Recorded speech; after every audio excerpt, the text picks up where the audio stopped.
Right, so we're diving into some pretty intense political stuff today. Yeah, should be interesting. It's like we're getting this, like, insider's view. Right into like how it all. Yeah, how it all works. Yeah. So, first up, this whole thing with the president's cabinet nominees. Oh yeah, There's some real pushback going on. definitely. Seems to be splitting right down party lines, though. Well, yeah, I mean, you've got some people even on the president's own side who aren't exactly thrilled with all the picks. Yeah, and some are being pretty vocal about it. For sure. Like, we heard some pretty pointed criticism from Caroline Leavitt. Oh, right, yeah. Seems like she's calling out any Republicans who might not vote for the president's pick. It's a smart tactic, playing that loyalty card, making it seem like if you don't support the president's nominees, you're not a true member of the party. Yeah, she even said, like, flat out, Democrats stuck together during Biden's nominations. We expect all Republicans to do the same for Trump's. Wow, strong words. No kidding.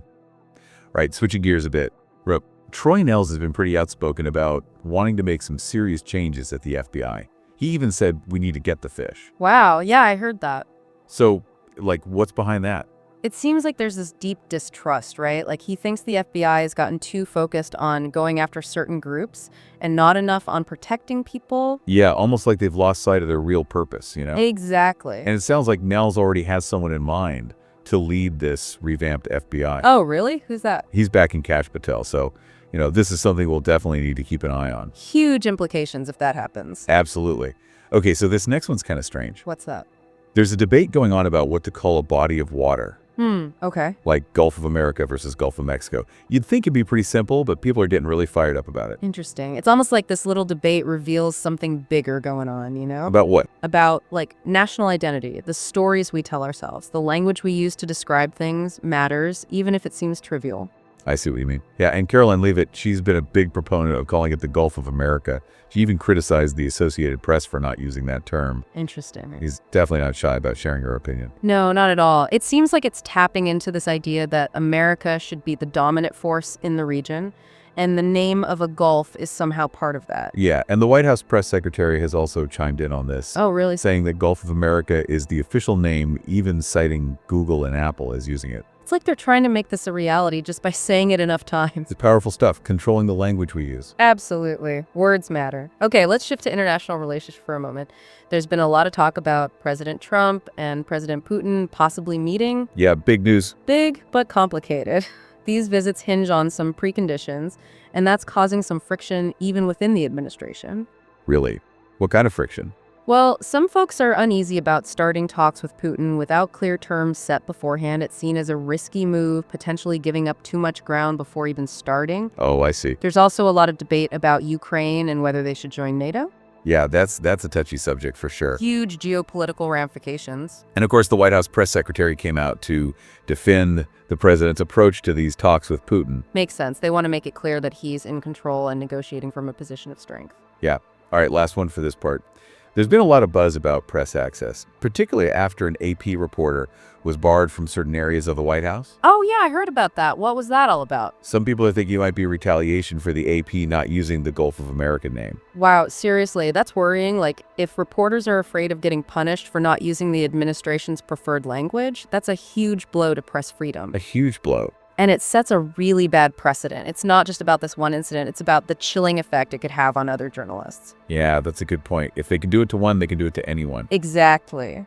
Well, we've covered a lot in this first part. Cabinet nominations, FBI reform, naming disputes, international relations, press freedom. Phew, yeah, it's like a political thriller unfolding right in front of us. It really is. And it's just the beginning. Lots more to uncover, and I think the connections between these seemingly separate events are really fascinating. Yeah, and they all speak to this idea of power, control, and who gets to shape the narrative. Exactly, and that's something we'll be exploring even further in the next part. So stick around, folks. We'll be right back to dive even deeper into these issues. Can't wait to get into it. It really makes you think, like what's going to happen if this keeps going, if they keep tightening their grip on everything? It's a good question. And speaking of that whole control thing, that whole AP reporter situation really got to me. Oh, yeah, with the Gulf of America thing.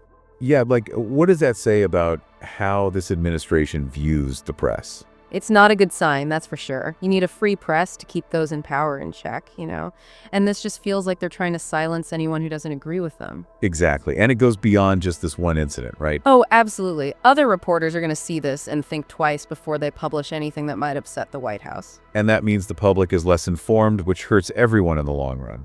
It's a dangerous game they're playing. Once you start down that path of censorship, it's hard to turn back.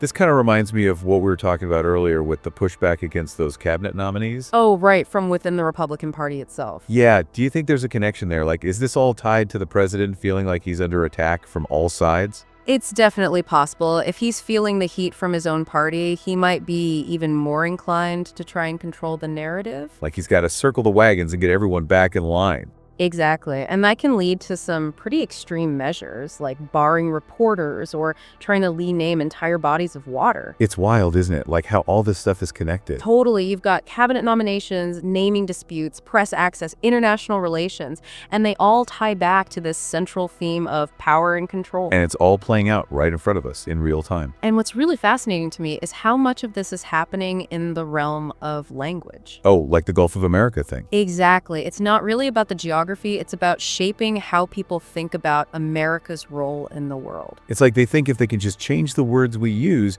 they can change reality itself. It's a powerful tool, language, and it's been used throughout history by people who want to control others. Makes you realize how important it is to pay attention to the words people are using, especially those in power. Absolutely. We got to be critical thinkers, not just passive consumers of information. Well said.